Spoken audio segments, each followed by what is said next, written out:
Hello friends, આજે આપણે Punjabi dhaba style એકદમ ટેસ્ટી એવું વટાણા બટાકાનું શાક બનાવીશું.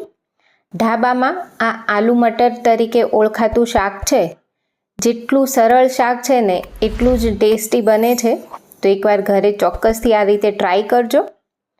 એના માટે અહીં મેં 2 મીડિયમ સાઇઝના બટાકા લીધા છે. બટાકાને છાલ કાઢીને કાપી લઈશું. જો તમને છાલવાળા બટાકાનું શાક ભાવતું હોય ને તો આ શાકમાં પણ તમે બટાકાની છાલ સાથે જ શાક બનાવી શકો છો. હવે બટાકાને મીડિયમ સાઇઝના કટ કરી લઈશું, કારણ કે શાક કઢાઈમાં બનાવીશું એટલે બટાકા ઝડપથી ચડી જાય એ માટે આ રીતના કટ કરવાના છે. હવે શાક માટેની એક પેસ્ટ તૈયાર કરીશું, જેના માટે 1 ઇંચ આદુનો ટુકડો, 1 લીલું મરચું અને 4 મોટી કળી લસણ લીધું છે. મરચું અહીં થોડું ઓછું તીખું હોય એવું લેવાનું છે. સાથે એક મોટી સાઇઝનું ટામેટું લીધું છે, એ પણ કાપીને લઈ લેશું. તેમાં અત્યારે આપણે ઇલેક્ટ્રિક ચોપર યુઝ કરીએ છીએ. તમે હાથથી ખેંચવાના ચોપરમાં પણ આ પેસ્ટ તૈયાર કરી શકો છો. સાથે જ તેમાં 1 મુઠ્ઠી જેટલા લીલા ધાણા નાખીશું. આ ધાણા ગ્રેવીમાં જ્યારે સંતળાશે ને ત્યારે તેનો ટેસ્ટ બહુ જ સરસ આવશે, એટલે આ રીતે ચોક્કસથી ધાણા નાખવાના. હવે બધી વસ્તુને થોડી દરદરી રહે ને તેવી પીસી લેવાની છે. તો આ પેસ્ટ એકદમ લીસી નથી તૈયાર કરતા, આ રીતનું થોડું આખા ભાંગી તૈયાર કરવાની છે. હવે શાકનો વઘાર કરીશું. તો એના માટે કડાઈમાં 2 થી 2.5 મોટી ચમચી જેટલું તેલ લઈશું. તેલ ગરમ થાય એટલે અડધી ચમચી જીરું, 5 ચમચી હિંગ અને એક મોટી સાઇઝનો કાંદો એકદમ ઝીણો સમારેલો એડ કરવાનો છે. હવે કાંદાને લગભગ 2 થી 3 મિનિટ કૂક કરવાનો છે. કાંદો બ્રાઉન થવાનું શરૂ થાય ને ત્યાં સુધી કૂક કરીશું. આ શાકમાં જો કાંદો પ્રોપર કૂક થયેલો હશે ને તો શાકનો ટેસ્ટ એકદમ મસ્ત ઢાબા સ્ટાઇલ આવશે અને શાક સરસ ટેસ્ટી તૈયાર થશે. તો અહીં જોઈ શકાય છે કાંદો એકદમ વ્યવસ્થિત કૂક થઈ ગયો છે અને બ્રાઉન થવાનું પણ શરૂઆત થઈ ગઈ છે.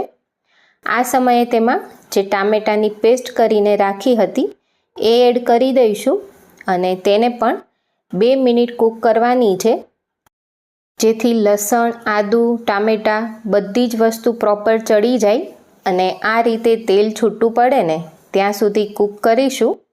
હવે તેમાં સૂકા મસાલા કરીશું. તો અડધી ચમચી હળદર, 1 મોટી ચમચી ધાણા જીરું પાવડર, 1 મોટી ચમચી લાલ મરચું. અહીં મેં કાશ્મીરી લાલ મરચું લીધું છે, એટલે તીખાશ તમને ગમે એ પ્રમાણે લાલ મરચું એડ કરવાનું. હવે મસાલાને પણ 1 મિનિટ સાંતળવાના છે તેલમાં, અને મસાલા બળે નહીં ને એ માટે મેં 2 ચમચી જેટલું પાણી એડ કર્યું છે. મસાલા તેલમાં સંતળાઈને એટલે શાકનો ટેસ્ટ વધારે સરસ આવતો હોય છે. એટલે કોઈ પણ શાક તમે બનાવતા હોય ને તો મસાલા ચોક્કસથી થોડી વાર માટે તેલમાં સાંતળવાના. શાક એકદમ સરસ ટેસ્ટી તૈયાર થશે. હવે તેમાં કાપીને રાખેલા બટાકા એડ કરીશું. સાથે સ્વાદ પ્રમાણે મીઠું નાખીને બટાકાને પણ આ તેલમાં 1 મિનિટ સાંતળવાના છે.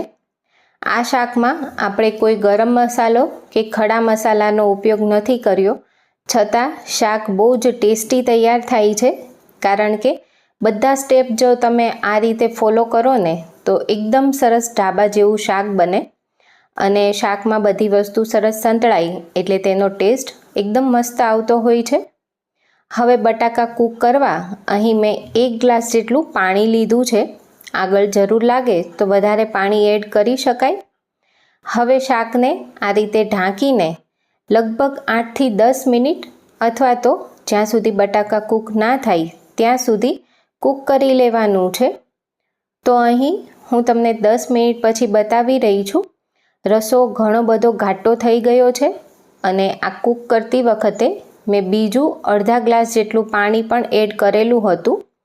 આ સમયે બટાકા સરસ કૂક થઈ ગયા છે, જોઈ શકાય છે સરસ મેશ થઈ રહ્યા છે. તો આ રીતે થોડા બટાકાના ટુકડાને મેશ કરીને શાકની અંદર એડ કરી દઈશું, એટલે શાકનો રસો થોડો ઘાટો થઈ જશે. હવે તેમાં બાફેલા વટાણા નાખીશું. તો આ અડધો કપ જેટલા વટાણા છે. અત્યારે વટાણા બાફેલા લીધા છે એટલે છેલ્લે નાખ્યા. જો તમે કાચા લેતા હોય તો બટાકાની સાથે જ વટાણા એડ કરી દેવાના.